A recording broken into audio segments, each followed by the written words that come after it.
What is the use of flow chart and एक software engineer किस तरीके से फ्लो चार्ट का यूज़ करता है।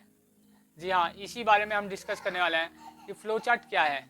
मैं बीसी बॉयगा से आपका स्वागत करता हूँ मेरे यूट्यूब चैनल में। आज हम डिस्कस करने वाले हैं फ्लो चार्ट क्या है। तो सिंपली भाषा में मैं आपको बताऊँ कि फ्लो चार्ट एक तरह का चार्ट होता है जो हमारे कोडिंग के प्रोसेस को मजबूत करता है। वो समझाता है कि आप फ्लो चार्ट किस तरीके से आपका कोड प्रोसेस कर रहा है।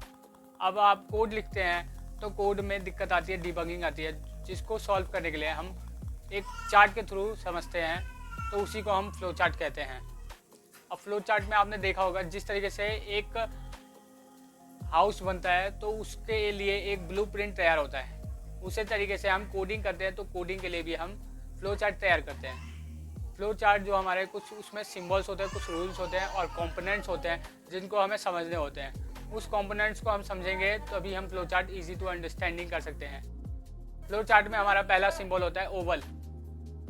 ओवल जो होता है हमारा एक अंडे के शेप में होता है, जिसकी स्टार्टिंग हमारी स्टार्ट कीवर्ड से होती है एंड इसी को ही हम यूज़ करते हैं एंड कीवर्ड से। एंड कीवर्ड में भी ये हमारा ओवल ही यूज़ होता है। नेक्स्ट हमारा आता है पैरेललोग्राम। पैरेललोग्राम में हमारा कुछ नहीं होता, एक तरह से हमारा इनपुट और आउटपुट का प्रोसेस चलता है। अब आपने क्या इनपुट दिया, क्या आउटपुट आया, वो हमारा पैरेललोग्राम में होता है। और फिर नेक्स्ट हमारा होता है डायमंड। डायमंड शेप में हमारा कुछ नहीं है। डायमंड में हमारा एक तरीके से हमारा डिसीजन है, क्वेश्चन है, यानी क्वारी है। तो इस तरीके से हमारा डायमंड शेप में आता है। अब जैसे आपका कोई इंक्वायरी, कोई क्वेश्चन आ रहा है आपका, तो आपने डिसीजन लिया तो वो हमारा डायमंड शेप में हम उसे इनपुट करेंगे। उसके बाद हमारा आता है एक रेक्टेंगल। अब रेक्टेंगल हमारा जो होता है प्रोसेस होता है। प्रोसेस को हमारा समझना बहुत ज़रूरी है, क्योंकि हमारा यहीं पे ही एक फंक्शन होता है। अब आपने इसमें कोई भी प्रोसेस किया तो हम इसमें शो करेंगे।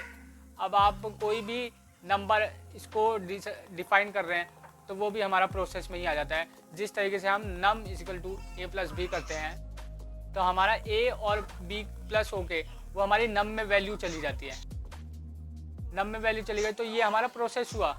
तो ये हमारा प्रोसेस रेक्टेंगल में यूज़ होता है। लास्ट हमारा होता है एरो। एरो ये मेन इंपॉर्टेंट है, क्योंकि एरो हमारा जो होता है कनेक्शन होता है। हम किस तरीके से एक दूसरे को कनेक्ट करें, ये हमारा एरो ही डिफाइन करता है कि किस तरीके से इसको कनेक्ट करना है। तो इसको, इस रूल्स को और इस कंपोनेंट्स को हम समझने के बाद हम इसको फ्लो चार्ट को तैयार कर सकते हैं। अब सपोज करो कि आपने लैपटॉप खोला, तो आपने लैपटॉप में आप सर्च कर रहे हैं यूट्यूब पर कुछ भी, जैसे मान लो आप मेरा यूट्यूब चैनल सर्च कर रहे हैं बीसीए बॉय आकाश। तो बीसीए बॉय आकाश सर्च करेंगे तो आप पहले ओपन करोगे यूट्यूब, तो आपका पहला स्टार्ट हुआ। उसके बाद आपने सर्च बार पे आपने वहाँ पे सर्च किया बीसीए बॉय आकाश, जहाँ पे आपने इनपुट दिया, फिर वो आपको आउटपुट देगा। तो आउटपुट देगा आपका ये रिजल्ट शो हो गया। उसके बाद आप क्लिक करेंगे, ये आपका एंडिंग हो गया।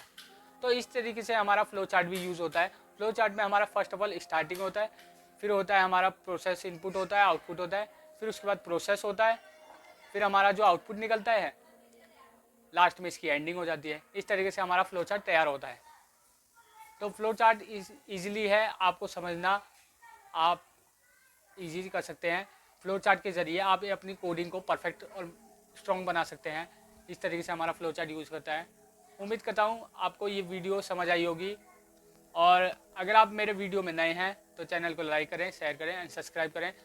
और भी ऐसी वीडियो के लिए मेरे चैनल पे बेल आइकन का बटन ज़रूर दबाएं, और साथ में ये वीडियो शेयर करें ताकि और भी दोस्तों को फ्लो चार्ट के बारे में और आगे नेक्स्ट वीडियो भी पता चले। Thank you.